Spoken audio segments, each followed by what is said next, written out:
Hello and welcome to another edition of Ask the Consistory. I'm your host for this video, Reverend Jake Zabel of the St. John's Evangelical Lutheran Church located in Dalby, Queensland, Australia. Today we're continuing our series on Is the Pope the Antichrist?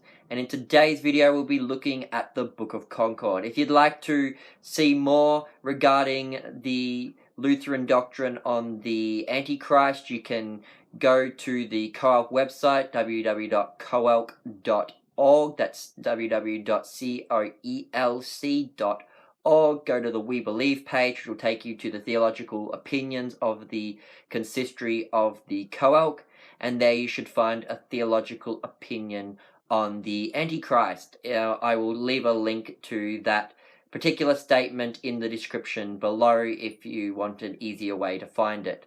Let's begin with what the Book of Concord has to say about the Antichrist. And there are 5 particular places in the Book of Concord where the Lutherans talk about the Antichrist. And the first one comes from the Apology of the Augsburg Confessions, Article 7 and 8, line 4, which is, this statement is on the Church. It states that St. Paul predicts, and it references 2 Thessalonians chapter 2 verse 4, that the Antichrist takes his seat in the temple of God. That is, he will rule and hold office in the church. Number 2, from the Apology of the Augsburg Confession, Article 14 on human traditions in the church, lines 18 to 19, it states that if our opponents defend these human acts of worship as meriting justification, grace, and forgiveness of sins, they are simply establishing the kingdom of the Antichrist. For the kingdom of the Antichrist is a new kind of worship of God, devised by human authority in opposition to Christ, just as is the kingdom of Muhammad, has its own religious rites and works, through which it seeks to be justified before God. It does not hold that people are freely justified by faith on account of Christ. So also the papacy will be part of the kingdom of the Antichrist if it defends human rights as justifying. For they deprive Christ of his honor when they teach that we are not freely justified on account of Christ through faith, but through such rights, especially when they teach that such rights are not only useful for justification, but are even necessary. In the above article on the church, they also condemned us because we said that it is not necessary for the true unity of the church that rites instituted by man be alike everywhere. Daniel chapter 11 verse 38 indicates that new religious rites will be the new form and constitution of the kingdom of the Antichrist. For there he says, he shall honor the God of fortresses instead of these, a God whom his father did not know. He shall honor with gold and silver, with precious stones and costly gifts. Here he is describing the invention of new religious rites, for he says that a God such as the fathers did not know will be worshipped. Number 3, the Apology of the Augsburg Confession, Article 27 of monastic vows says, just as a false opinion concerning sacrifices clung to the godless priests in Judah, and just as in Israel services of Baal continued, even though the church of God was there, which condemned the godless services, so Baal worship clings to the realm of the Pope, namely the abuse of the Mass, which they direct in such a way that by it they might merit the remission of guilt and punishment for the unrighteous. It appears that this Baal worship will endure together with the reign of the Pope until Christ comes for judgment, and by the glory of his coming destroy the kingdom of the Antichrist. That was line 98.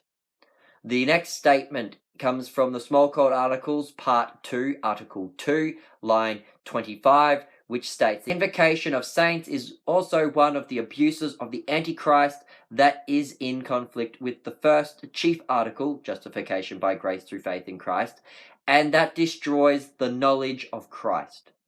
And the 5th and final place where the Book of Concord talks about the Antichrist, and this is the most significant one, comes from the Treatise on the Power and Primacy of the Popes, lines 39 through to 42.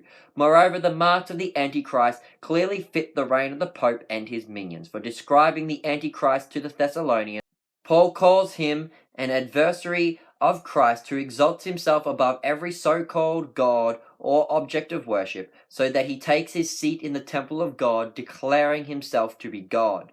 He is speaking, therefore, of someone reigning in the church, not of pagan rulers, and calls that one an adversary of Christ because he will invent doctrine that conflicts with the gospel and will aggregate to himself divine authority. First of all, the Pope clearly reigns in the church and has established his dominion for himself on the pretext of the authority of the church and the ministry, offering as justification the words, "I will give you the keys," Matthew 16:19. Next, papal teaching contradicts the gospel at numerous points, and the Pope aggregates to himself divine authority in three ways. First, he assumes the right to alter Christ's teaching and the worship instituted by God, and he wants his own doctrine and worship regarded as divine. Second, he claims not only the power to loose and to bind in this life, but also authority over the souls after this life. Third, the Pope is not willing to be judged by the Church or by anyone else, and places his authority above the judgment of councils and the whole Church. To refuse to be judged by the Church or by anyone is to make himself God. Finally, he defends these dreadful errors and this wickedness with the greatest savagery, killing those who dissent. This being the situation, all Christians must beware lest they become participants in the ungodly teachings, blasphemies, and unjust cruelty of the Pope. Indeed, they ought to abandon and curse the Pope and his minions as the realm of the Antichrist, just as Christ commanded, "Beware of false teachers," Matthew 7:15. Paul also commanded that ungodly teachers are to be shunned and denounced as accursed. And in 2 Corinthians 6:14 he says, "Do not be equally yoked with unbelievers, for what fellowship is there between light and darkness?" To dissent from the consensus of so many nations and to be called schismatics is a grace matter. However, divine authority commands all people not to be accomplishers and defenders of ungodliness and unjust cruelty. Thus our consciences are sufficiently absolved, for the errors of papal rule are manifest, and the scriptures cry out with one voice that those errors are the teaching of demons and of the Antichrist.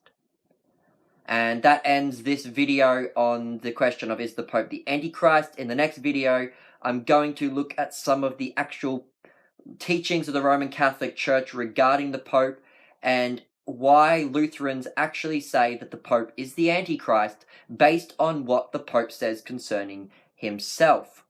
And if you have any more questions that you'd like the consistory to answer, please email us at our email address at coelc-atc@hotmail.com. I've been your host, Jake Zabel. Goodbye and God bless.